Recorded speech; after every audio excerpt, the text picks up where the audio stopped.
Have you ever had that moment when your entire reality shifts in an instant?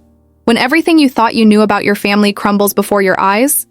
I'm Kate, 32 years old, single mom to a wonderful 6-year-old named Emma, and a CPA working for a mid-sized accounting firm in Los Angeles. Not that my accounting skills have kept me from struggling financially. Until recently, Emma and I shared a bedroom in our tiny one-bedroom apartment just to make rent each month. It was Mother's Day when my life changed forever. I hadn't seen my paternal grandmother Margot in nearly 2 years. She rarely left her sprawling estate in Northern California these days, so when she showed up at my door unannounced, I was shocked. "Catherine, darling," she said, embracing me with the familiar scent of Chanel No. 5. Her silver hair was perfectly styled, and despite being 78, she stood tall and elegant in a tailored navy pantsuit that probably cost more than my monthly rent. Emma ran to her, wrapping her small arms around Grandma's waist. Gran! Margot's face lit up. She'd always adored Emma, sending elaborate gifts for birthdays and Christmas, though visits had become rare since my grandfather's passing 3 years ago. "I've brought something for both of you," she said, handing Emma a beautifully wrapped package and me an envelope. Emma tore into her gift, a collectible doll she'd been talking about for months. "How did you know?" I asked, surprised. "Your mother mentioned it," Grandma replied casually. "Speaking of which, is Claire here? I thought I'd find her with you for Mother's Day." "No, she's running late," I said, not mentioning that Mom had canceled our lunch plans last minute, claiming she had an unexpected opportunity to view a property with an important client. As a high-end real estate agent, Mom's career always came first. Grandma Margot settled on my worn couch, looking oddly out of place among my modest furnishings.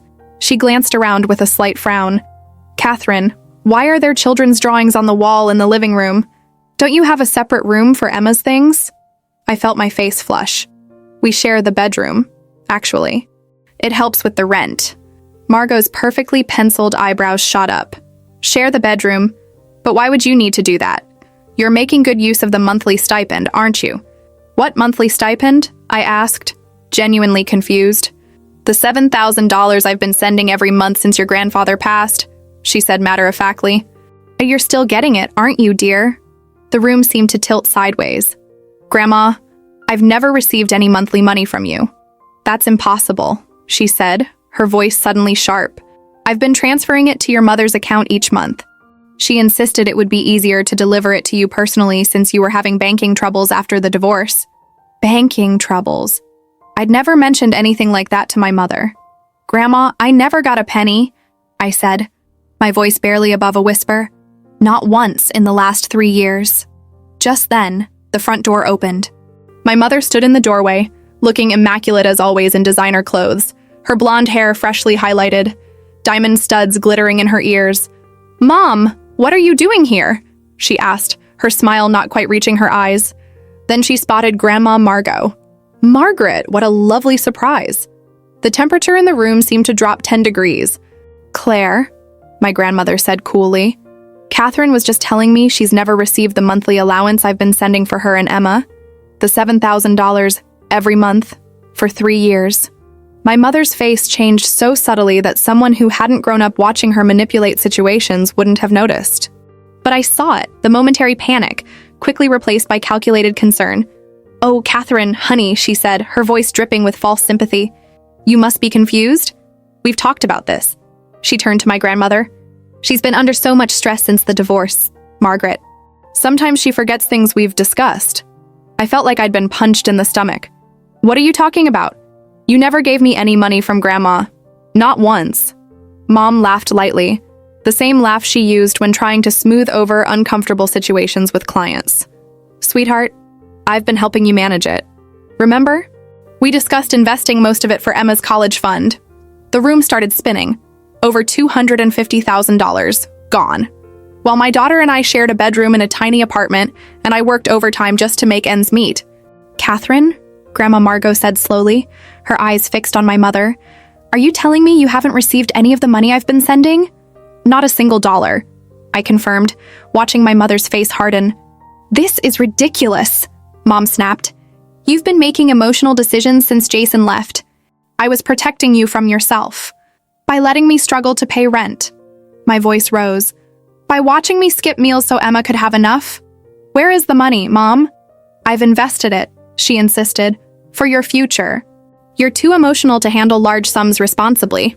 Grandma Margot stood up, suddenly looking every bit the formidable businesswoman who had helped my grandfather build their fortune. "Claire, I want bank statements. Now, showing exactly where Catherine's money has gone." "I don't have to justify myself to you," my mother replied, her voice cold. "I'm her mother. I know what's best." "I'm a CPA," I said quietly. "I manage corporate accounts worth millions every day at work. Yet you think I can't handle my own money."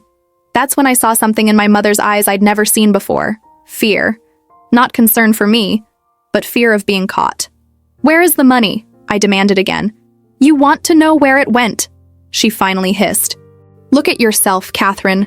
Living in this dump, working that dead-end job, raising Emma without a father. I deserved that money for putting up with your failures." The room went silent.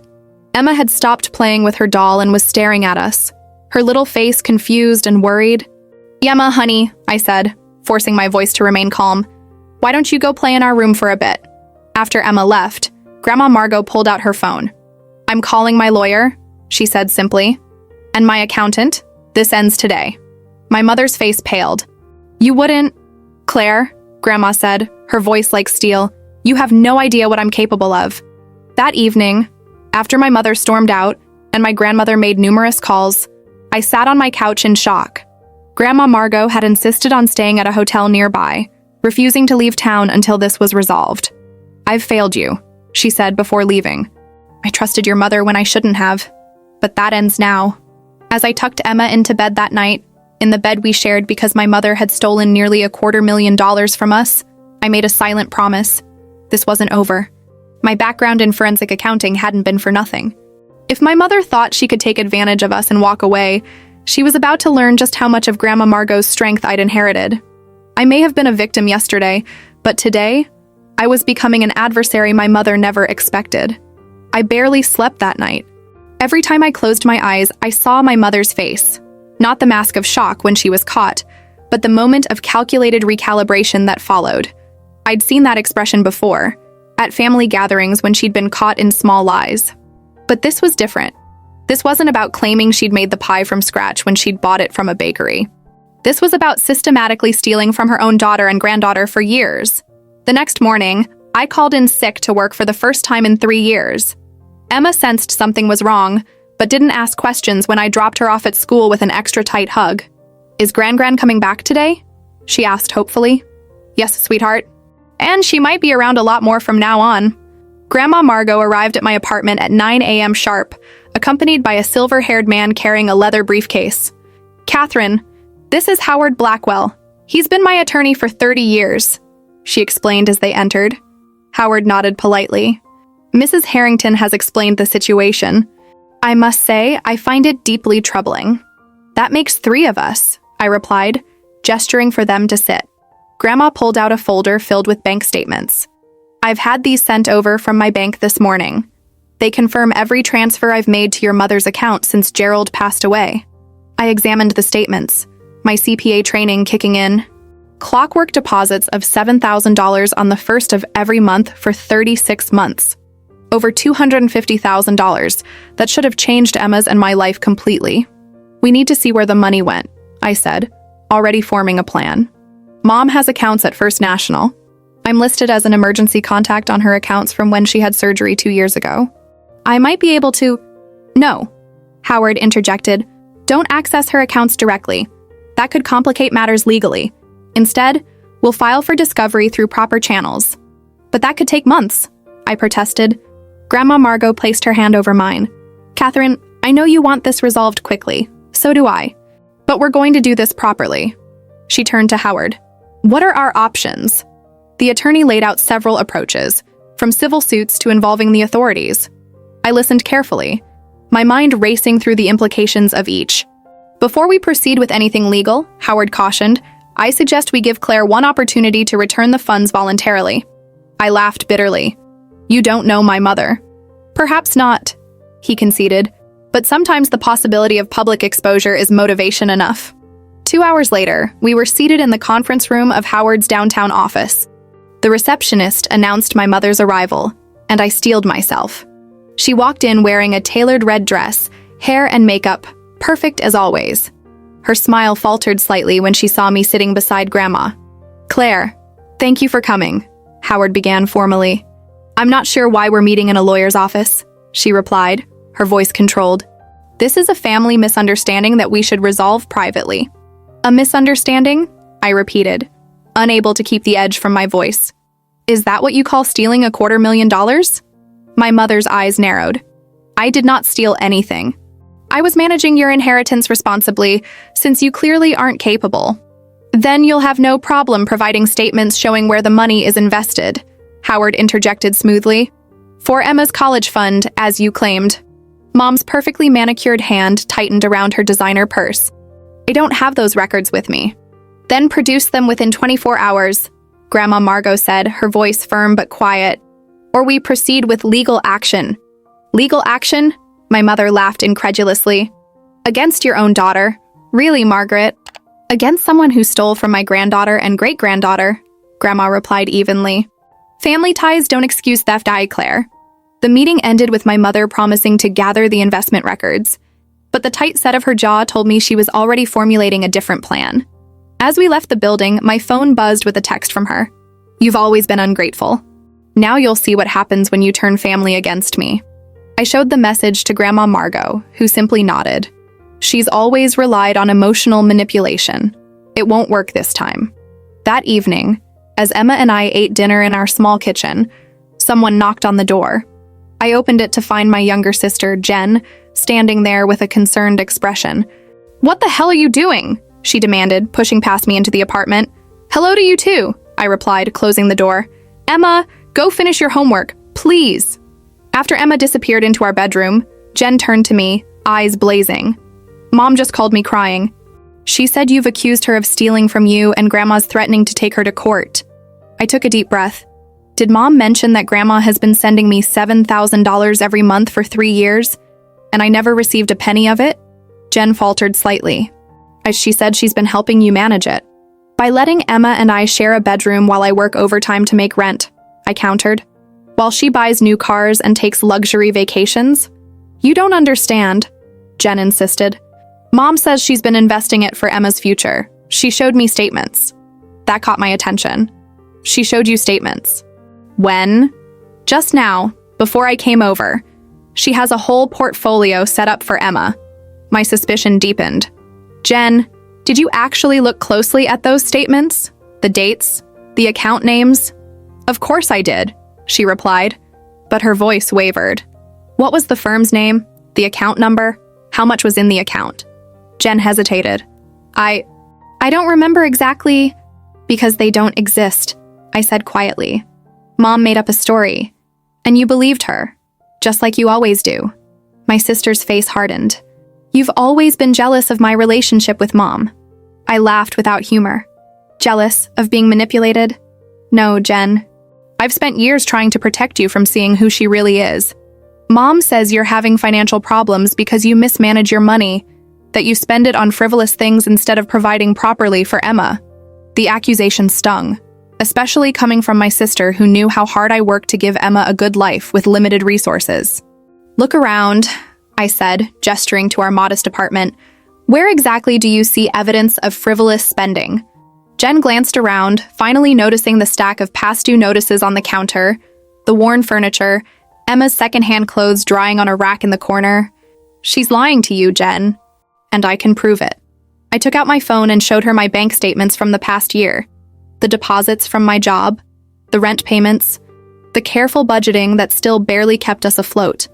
If I had an extra $7,000 a month, do you really think Emma and I would be sharing a bedroom? Something shifted in Jen's expression, doubt creeping in. But then her phone buzzed with a text.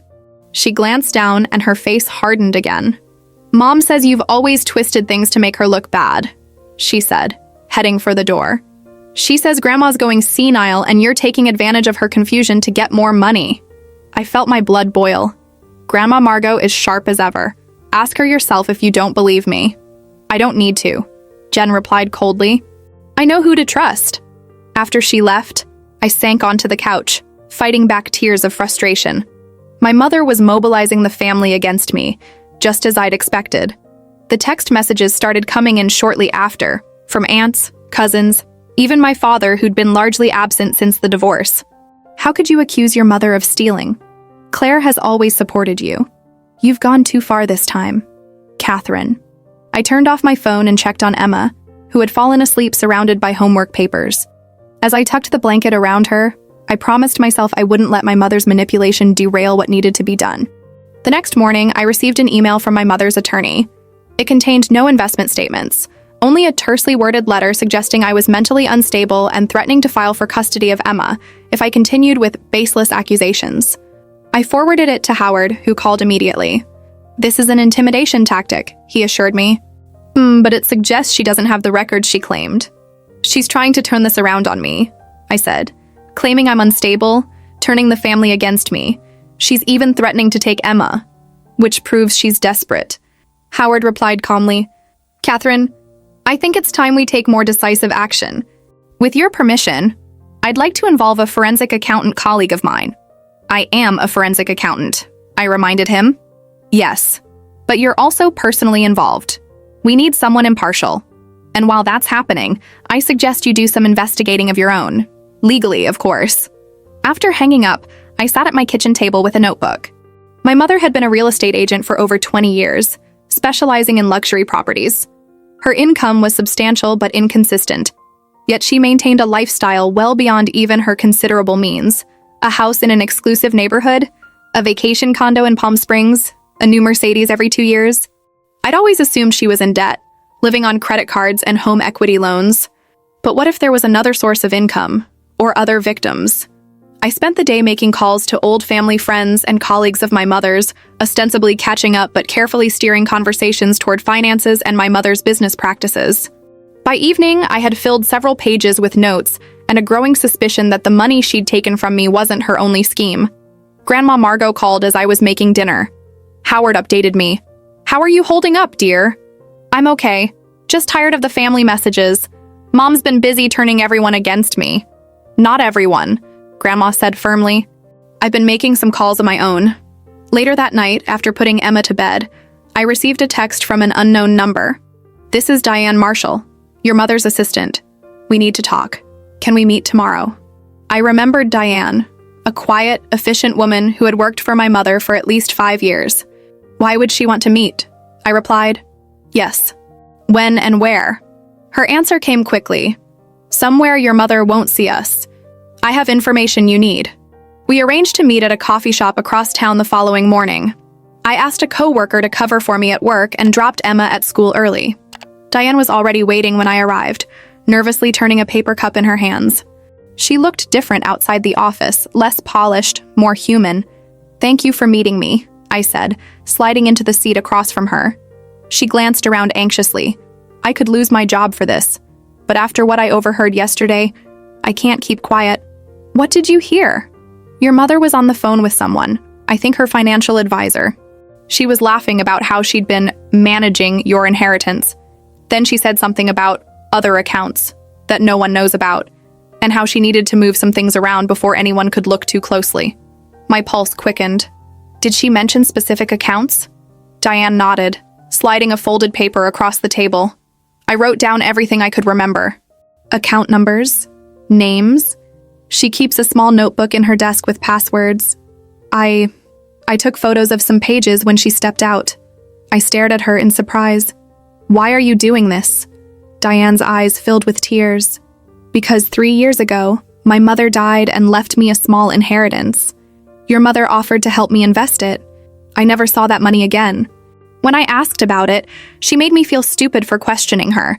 I was too embarrassed to report it. As I unfolded the paper, I realized I wasn't just fighting for Emma and myself anymore. My mother had a pattern of preying on people who trusted her." "There's something else," Diane said quietly. "Your sister Jen came to the office yesterday. Your mother showed her some investment statements, but I recognized them. They're forgeries, templates we use for client presentations with the numbers changed. So my suspicions about the statements Jen had seen were correct. My mother wasn't just stonewalling, she was actively fabricating evidence." "Diane, would you be willing to make a formal statement about what you've seen and heard?" She hesitated, then nodded slowly. Yes, it's time someone stopped her. As I left the coffee shop with Diane's notes clutched in my hand, I felt a shift in the balance of power.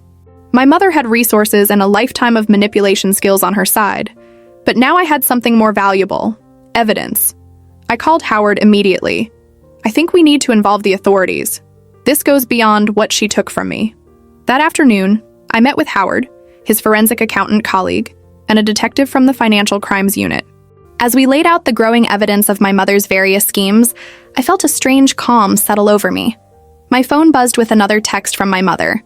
"You've made a serious mistake, Catherine. I've always protected you. Now I'll have to protect myself instead." I showed it to the detective, who added it to his notes. Classic intimidation. "She's feeling cornered. What happens next?" I asked. "We build the case carefully," Howard explained. "Bank records, witness statements, documented patterns. Your mother is well connected and will fight hard. We need to be thorough." As I drove to pick up Emma from school, I realized something important had changed within me. The hurt and betrayal were still there, but now they were overshadowed by a cold, clear determination.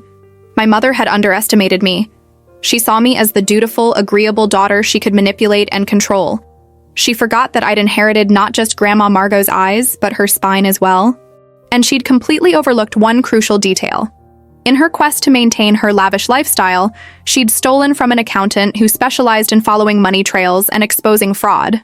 That night, as Emma chatted happily about school, my phone lit up with a text from Grandma Margot. "Your grandfather always said revenge is a dish best served with documentation. We have a meeting with the district attorney tomorrow. Sleep well, dear. The tide is turning."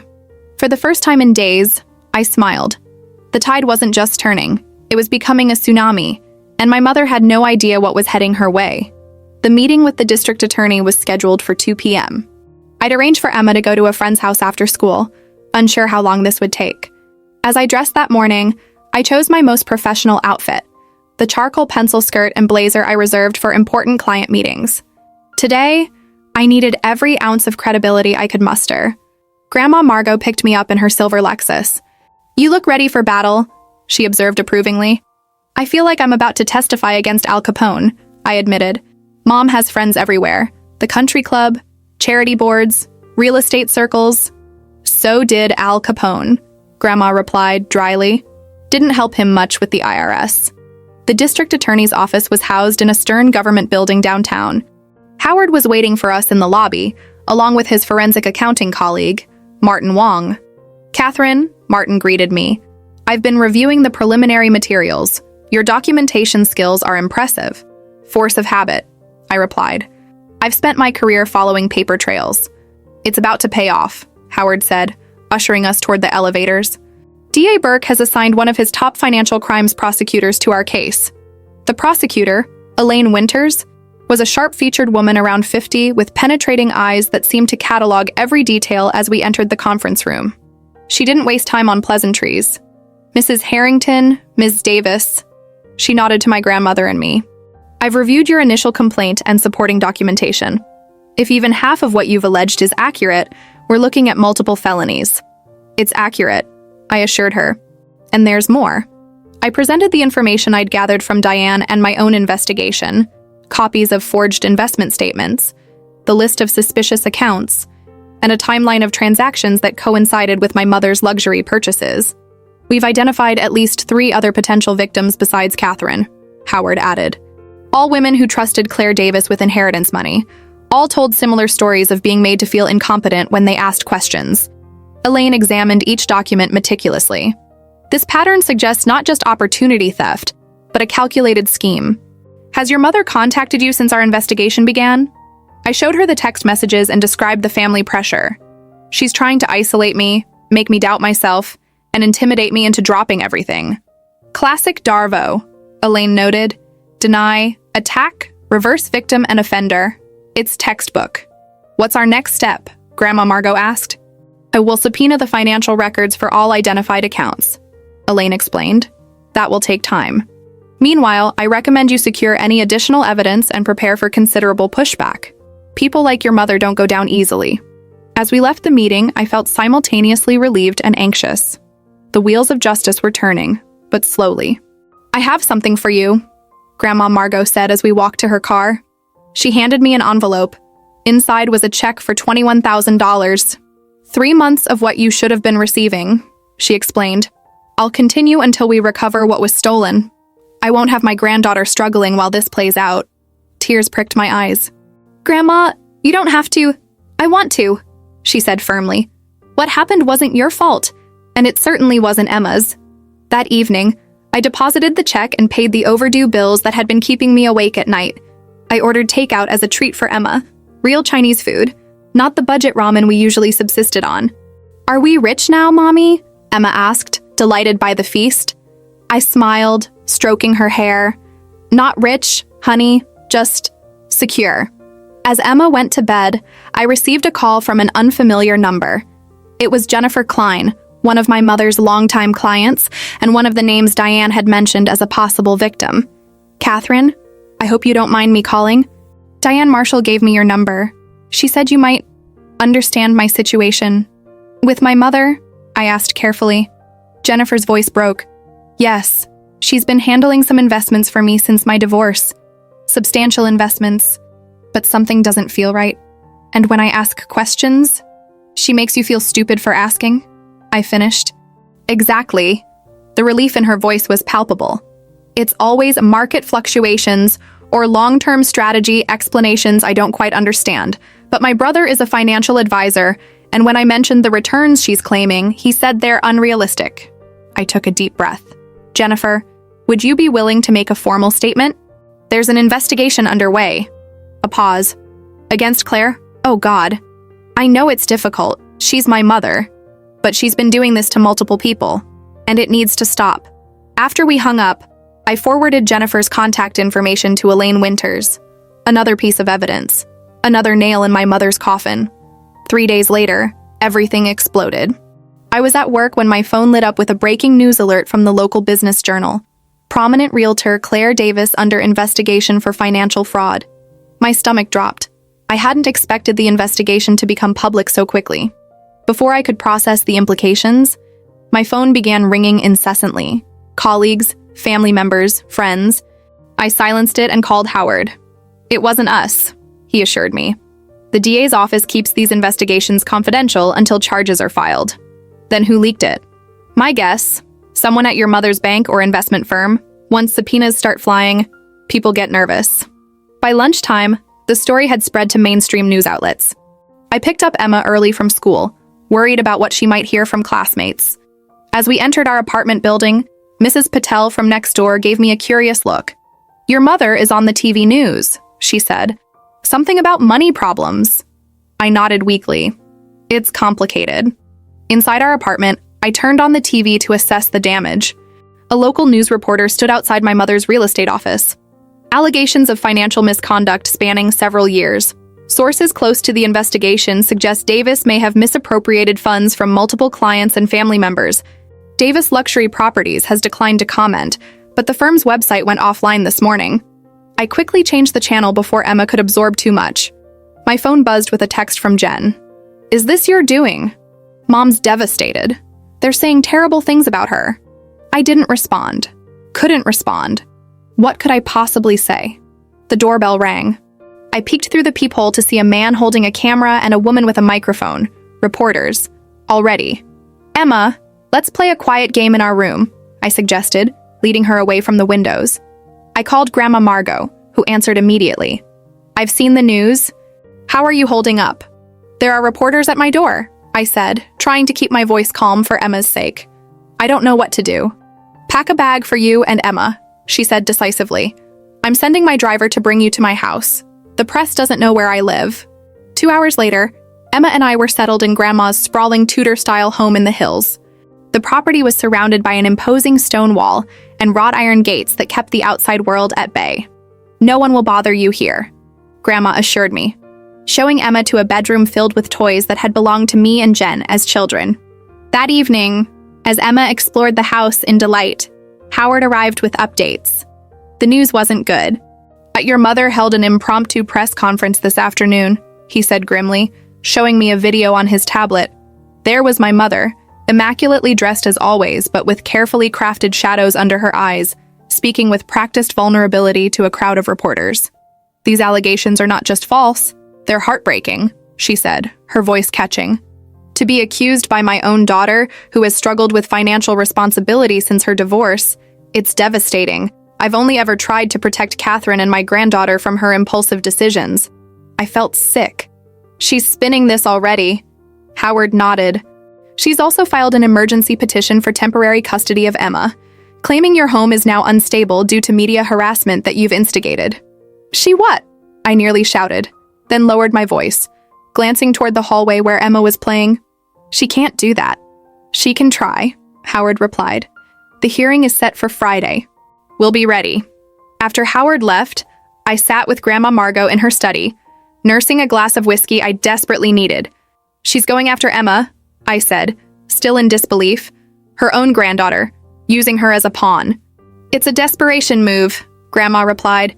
"Claire knows the financial evidence is mounting against her. This is her attempting to shift focus and gain leverage." My phone buzzed with yet another text from Jen. "Mom's filing for custody of Emma because she's concerned about your mental state. She says you've been making wild accusations because of the pressure of single motherhood. Please, Catherine, drop this before you lose everything." I showed the message to Grandma, who shook her head. "Your sister is deep in your mother's manipulation. She can't see clearly." "I'm starting to wonder if any of us ever saw Mom clearly," I admitted. "How long has she been like this?" Grandma Margot sighed. "Claire was always ambitious. After she married your father, she became obsessed with status, with appearances. Nothing was ever enough. Your grandfather and I worried about her influence on you girls. Is that why you sent the money after Grandpa died? To help me get away from her influence?" "Partly," she acknowledged. "I saw how she undermined you, how she'd convinced you that you couldn't manage without her guidance. I wanted you to have independence." The irony wasn't lost on me. The money that was meant to free me from my mother's control had instead been taken by her to extend that control. The next morning, Elaine Winters called with an update. "And we've received the first batch of subpoenaed records. It's worse than we thought. Your mother hasn't just been taking from you and a few clients. She's been running what amounts to a Ponzi scheme." "A Ponzi scheme?" I echoed, stunned. "She's been using new investors, money to pay returns to earlier investors, while siphoning off the majority for herself. The earliest victims appear to date back nearly 7 years. My mind reeled. 7 years. This predated my divorce, my grandfather's death, while I was still happily married, believing my mother was simply a successful, ambitious businesswoman. She'd been stealing from people who trusted her. "How much?" I asked hoarsely. "Our preliminary estimates suggest around $3 million, Elaine replied. "But we're still piecing it together. The custody petition is a distraction tactic. She knows we're closing in." After hanging up, I walked to the window overlooking Grandma's rose garden, where Emma was helping the gardener deadhead spent blooms. My beautiful, innocent daughter, now a pawn in her grandmother's desperate game. I made a decision. If my mother wanted to fight dirty, I would meet her on that battlefield, but with truth as my weapon. I called Jennifer Klein and the other victims we'd identified. "Would you be willing to tell your stories publicly?" "Not to the press yet, but in affidavits for the custody hearing." By Friday morning, we had 5 sworn statements from victims detailing my mother's financial manipulation, gaslighting, and theft. Howard had also secured testimonials from my colleagues attesting to my professional competence and personal integrity. The courthouse was buzzing with journalists when we arrived. My mother was already there, perfectly coiffed and playing the role of the concerned grandmother. She'd brought my father, despite their contentious divorce years earlier, and Jen, presenting a united family front against me, the unstable daughter. As we passed them in the hallway, my mother's eyes met mine. For a brief moment, her mask slipped, and I saw pure, cold fury. Then it was gone, replaced by practiced concern. "Catherine, please," she said loudly enough for nearby reporters to hear. "This has gone far enough. Think of Emma." I didn't respond, couldn't trust myself to speak. The custody hearing was closed to the press, but that didn't stop the courtroom from feeling like a pressure cooker. Judge Myers, a no-nonsense woman in her 60s, reviewed the case file with a deepening frown. "Let me be clear," she said, after the initial presentations. "I'm disturbed by the timing of this petition. Mrs. Davis, you're seeking emergency custody of your granddaughter while simultaneously facing serious financial fraud allegations involving the child's mother. My mother's attorney, A slick man in an expensive suit stepped forward. Your Honor, that's precisely why this petition is necessary, Ms. Catherine Davis is creating an unstable environment by pursuing these baseless allegations, subjecting the child to media scrutiny and emotional distress. Baseless? Judge Myers raised an eyebrow. I have affidavits here from multiple alleged victims and preliminary findings from the district attorney's office that suggest otherwise. She turned to me. Ms. Davis, do you have adequate arrangements for your daughter's care and safety during this difficult time? Yes, Your Honor, I replied. We're currently staying with my grandmother, Margaret Harrington, in her secure home. Emma is continuing her schooling, and I've arranged for a child psychologist to help her process any confusion about the situation in an age-appropriate way. The judge nodded, then turned back to my mother. Mrs. Davis, I'm denying your petition for emergency custody. Furthermore, I'm troubled by what appears to be an attempt to use this court to gain leverage in a separate criminal investigation. As we left the courtroom, reporters shouted questions. Howard guided me through the chaos with a protective arm. First round to us, he murmured. But she won't stop here. He was right. By evening, my mother had launched a full media offensive. In a tearful interview with a sympathetic local news anchor, she portrayed herself as a devoted mother and grandmother being persecuted by an ungrateful daughter with financial problems. Catherine has always struggled with money management, she said, dabbing at carefully applied tears. When her marriage ended, she became bitter, resentful. I've only ever tried to help her. I watched the interview from Grandma's living room, feeling strangely detached. The woman on screen wasn't my mother anymore. She was a stranger wearing a familiar face, spinning lies with practiced ease. Turn it off, Grandma Margot said firmly. We know the truth. Soon everyone else will too. The next morning, Martin Wong called with news. I've completed my forensic analysis of your mother's accounts. The money trail is clear and damning. She's been systematically stealing and hiding assets for years. What about my money? I asked. The inheritance from Grandpa? Some of it went directly to luxury purchases. A timeshare in Cabo, expensive jewelry, a boat. The rest was funneled into offshore accounts. We've identified most of them, but recovering the funds will be complicated. I took a deep breath. What's our next move? The DA's office is preparing to file formal charges, Martin explained. Given the evidence, they're talking about multiple counts of wire fraud, financial elder abuse, and grand theft. She's facing serious prison times, Catherine. Prison. My mother in prison. Despite everything, the thought made my stomach clench. That afternoon, I received a text from a number I didn't recognize. This is Richard Davis, your father. We need to talk, privately. My father and I had a cordial but distant relationship since the divorce. He'd remarried and moved to Arizona, keeping in touch mainly through birthday cards and occasional phone calls. Seeing him at the courthouse with my mother had been a shock. I showed the message to Grandma Margot. Should I meet him? She frowned. Claire may have put him up to this. Be careful. We arranged to meet at a quiet cafe near Grandma's house. When I arrived, my father was already there, looking older and more worn than I remembered. He stood awkwardly as I approached. Catherine, thank you for coming. What's this about, Dad? I asked, sliding into the booth across from him. He sighed heavily. I've left your mother's house. I can't be part of this anymore. I blinked in surprise. You were staying with her? I thought you were just there for the hearing. She called me a week ago, hysterical, saying you were trying to ruin her. I flew out to support her, but... He trailed off, staring into his coffee cup. But what? Last night, I found documents she'd hidden in the guest room. Bank statements, offshore account information. She doesn't know I saw them. He looked up, his eyes troubled. She's guilty of everything you've accused her of, isn't she? I nodded slowly. Yes, and probably more we haven't uncovered yet.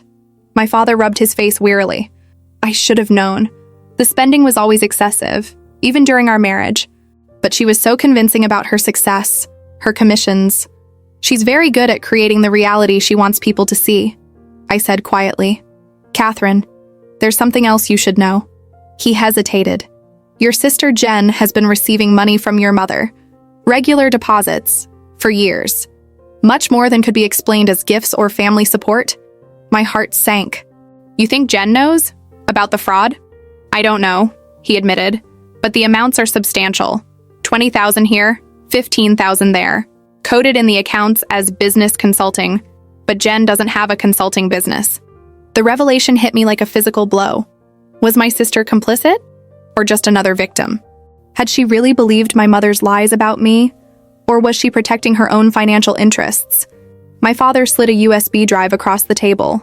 I copied what I found: bank records, account numbers, things that might help your case. I stared at him, trying to reconcile this gesture with his appearance at the courthouse supporting my mother. "Ian, why are you doing this now?" "Because I failed you girls," he said simply. "I let your mother's manipulation drive me away after the divorce. I should have been more present, should have seen what was happening. This is the least I can do to make it right." As I drove back to Grandma's house with the USB drive burning a hole in my pocket, I received an alert on my phone. A new press release from the district attorney's office. Prominent real estate agent Claire Davis indicted on multiple felony fraud charges. It was happening. After years of deception, my mother would finally face consequences. When I arrived, Howard and Elaine Winters were already waiting with Grandma Margot. "The DA is holding a press conference in an hour," Elaine explained. "And they'll announce the indictment and general nature of the charges. Your name won't be mentioned specifically, but as this progresses, I'll be identified as one of her victims," I finished. "I understand." Howard placed a hand on my shoulder. "Catherine, we've discussed this with Mrs. Harrington, and we think it would be powerful if you made a brief statement after the DA's announcement. Not as a victim, but as a forensic accountant who helped expose the fraud." I considered the suggestion. Part of me wanted to hide, to protect Emma and myself from further publicity. But another part, the part that had been silenced and manipulated for years, wanted to speak. "I'll do it," I decided. "It's time to reclaim my voice." As I prepared my statement, my phone lit up with a text from Jen. "They're arresting Mom tomorrow morning. How could you let this happen?" I started to type several responses, then deleted them all. Instead, I forwarded her the information about her own suspicious payments from our mother. "We should talk about this." I added simply. No response came. That night, I sat with Emma on the window seat in her temporary bedroom, watching the stars emerge over the hills. "Mommy, are we going to live with Gran forever?" she asked, leaning against me. "No, sweetheart. This is just until things settle down." "Is Grandma Claire in trouble?" Her innocent question caught me off guard. I chose my words carefully. "Yes, she is. Grandma Claire made some bad choices about money that hurt people." "Did she hurt you?" Emma's perceptiveness sometimes amazed me. "Yes," I admitted. "She took money that was meant for us. That's why we had to share a bedroom in our apartment." Emma considered this with the straightforward logic of a 6-year-old. "That wasn't very nice." "No, it wasn't." "Will she say sorry?" I swallowed hard. "I don't think so, honey. Some people find it very hard to say sorry, even when they've done something wrong." Emma nodded sagely. "Like Tyler at school who took my pudding cup and said I gave it to him." Despite everything, I laughed. Something like that, yes. As Emma drifted off to sleep, I sat thinking about the days ahead. Tomorrow, my mother would be arrested. Her face would be on every local news channel, her carefully constructed image crumbling before the public eye. And I would stand at a podium, not as Claire Davis's daughter, but as Catherine Davis, CPA, a woman who followed the money trail to uncover the truth. My phone buzzed one last time that night. A text from my mother. "You've destroyed everything I built. I hope you're satisfied. You were always the difficult one, always questioning, always doubting. I only did what was necessary. No apology, no admission of guilt. Just one final attempt to make me question myself." I deleted the message without responding and turned off my phone. Tomorrow would bring its own challenges, but for the first time in years, I would face them standing in my own truth, with my daughter safe beside me and the weight of secrets finally lifted from my shoulders. The money my mother had stolen was gone, spent on luxuries and hidden in accounts that might take years to recover. But what I'd gained in these tumultuous days was worth far more. My independence, my voice, and the knowledge that I had the strength to stand against manipulation and lies, even when they came from the person who should have protected me most. 6 months after my mother's arrest, I stood in the courtroom as the jury foreman read the verdict. On the charge of wire fraud, we find the defendant, Claire Davis, guilty. On the charge of embezzlement, we find the defendant guilty. On the charge of financial elder abuse, we find the defendant guilty. The list continued. 19 counts in total. My mother sat motionless, her perfect posture never faltering, her expression betraying nothing as her carefully constructed life collapsed around her. When the judge announced her sentence, 12 years in federal prison, a soft gasp rippled through the courtroom. I felt no triumph, no vindication, just a profound sadness for what might have been. As they led her away, my mother looked back once, her eyes finding mine. No remorse, no plea for forgiveness, just that same calculating gaze, already planning her next move. Outside the courthouse, reporters swarmed with questions. Howard expertly guided me through the crowd to a waiting car where Grandma Margot and Emma waited. "Is it over, Mommy?" Emma asked as we pulled away. "The trial is over," I answered carefully. "But we still have work to do." That work had already begun. With my mother's conviction secured, the focus shifted to recovering assets for her victims. As both a victim and a forensic accountant, I had unique insight into her methods. Working with the FBI's Financial Crimes Unit, I helped track down offshore accounts and hidden assets. We recovered nearly 60% of the stolen funds, not everything, but more than anyone had expected. My own inheritance from Grandpa, the $7,000 monthly payments that had started this journey, was mostly gone, squandered on my mother's luxuries. But Grandma Margot had made good on her promise, continuing the payments directly to me while we sorted through the financial aftermath. 3 months after the sentencing, I used part of that money to make a down payment on a modest 3-bedroom house. The day Emma moved into her own room, she danced around the space with pure joy, arranging her stuffed animals and books with meticulous care. "My very own room," she kept saying, her eyes wide with wonder. That night, as I tucked her in, she asked the question I'd been dreading. "Will we ever see Grandma Claire again?" I sat on the edge of her bed, choosing my words carefully. "That's up to you when you're older. Right now, Grandma Claire is facing consequences for her choices." Emma nodded thoughtfully. "But like a very long time out." "Something like that," I agreed, smiling despite myself. My relationship with Jen remained complicated. After the evidence of her payments from our mother came to light, she'd initially disappeared from my life entirely. The district attorney had investigated her involvement but ultimately concluded she was another victim, manipulated with money and lies, but not a knowing participant in the fraud. 6 months after the trial, she reached out with a tentative text. "I'm starting therapy. The therapist thinks I should talk to you about what happened." Our first meeting was awkward, painful, and ultimately healing. Jen had been so thoroughly under our mother's influence that she'd never questioned the narrative that I was irresponsible, unstable, and in need of management.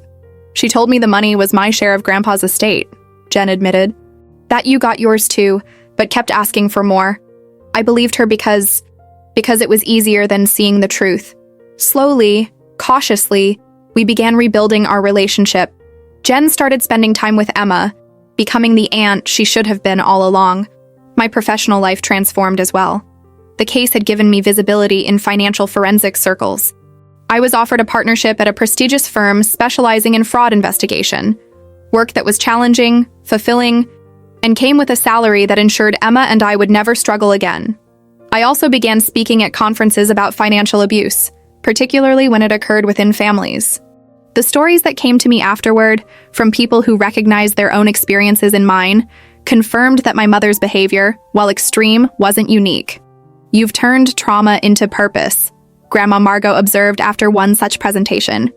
At 81, she remained my strongest supporter and wisest counsel. "I had a good example," I told her, squeezing her hand. A year after the trial, I received a letter from prison, my mother's handwriting on the envelope. I stared at it for hours, unable to open it, unable to throw it away. Finally, I called Dr. Levine, the therapist I'd been seeing since the case began. "You don't have to read it," she reminded me. "Your healing doesn't depend on her words." "But what if it's an apology?" I asked. "Yet what if she's finally taking responsibility? Is that what you expect from her based on everything you know?" I knew the answer. My mother had never apologized for anything in her life. Every mistake, every harm was justified in her mind as necessary, as deserved, as someone else's fault. I opened the letter. "Catherine, I hope time has given you perspective on what happened between us. I only ever did what I thought best for the family. You never understood the pressures I faced, the sacrifices I made. The courts didn't understand either. I've had time to reflect here. I realize now that you and I are more alike than you care to admit. We're both ambitious, determined. The difference is that I admit what I am. When you're ready to see the truth about yourself, you know where to find me. Mother. No apology, no remorse. Just one final attempt to draw me back into her distorted reality. I folded the letter and placed it in a file box where I kept the documentation of her crimes. Evidence, not of her guilt, that had been established beyond doubt, but of my journey toward freedom. That evening, as Emma and I prepared dinner in our kitchen, she asked about the upcoming Mother's Day. Can we invite Gran and Aunt Jen too? Of course, I replied, smiling at how easily she'd adapted to our reconfigured family. And maybe we could make cards for Grandma Claire, she suggested hesitantly. I paused, knife hovering over the vegetables I was chopping. Would you like to do that? Emma nodded slowly. Ms. Patterson says that even when people do bad things, we can still remember the good parts about them. Out of the mouths of babes. Emma's first-grade teacher had inadvertently given her wisdom that had taken me years of therapy to approach. That's true, I agreed. We can send her a card if you want. As I resumed chopping, I thought about the good parts, the rare moments when my mother's ambition had paused long enough for genuine connection. They existed, scattered like tiny islands in a sea of manipulation. I couldn't deny them without denying parts of myself. Later that night, I sat on my porch swing, watching the stars emerge over my small but perfect backyard. The journey wasn't over. Healing rarely follows a straight line, and there would be difficult days ahead. But I had reclaimed what mattered most: my dignity, my agency, my truth. The inheritance my grandfather had intended for me hadn't come in the form he expected, but it had arrived nonetheless. Not just in the monthly payments now flowing directly to me, but in the strength I discovered in myself. My phone chimed with a text from Howard. Recovery team found another account. $340K confirmed to be your funds. Court releasing it next week. I smiled, not at the money, but at the completion of a circle. Justice. Imperfect, but real. Consequences. Delayed but delivered. Inside, Emma slept peacefully in her own room, in a home bought with honest money. Tomorrow would bring its own challenges, but for the first time in years, I faced the future without fear, without doubt, without the shadow of manipulation hanging over me. The $7,000 monthly inheritance had never been about the money. It had been about what it represented: respect, independence, trust. In losing it and fighting to recover it, I had gained something far more valuable: the knowledge that no one, not even the person who gave me life, had the right to take those things from me. That was the real inheritance, and it was one I intended to pass on to Emma, a legacy more precious than any amount of money could ever be.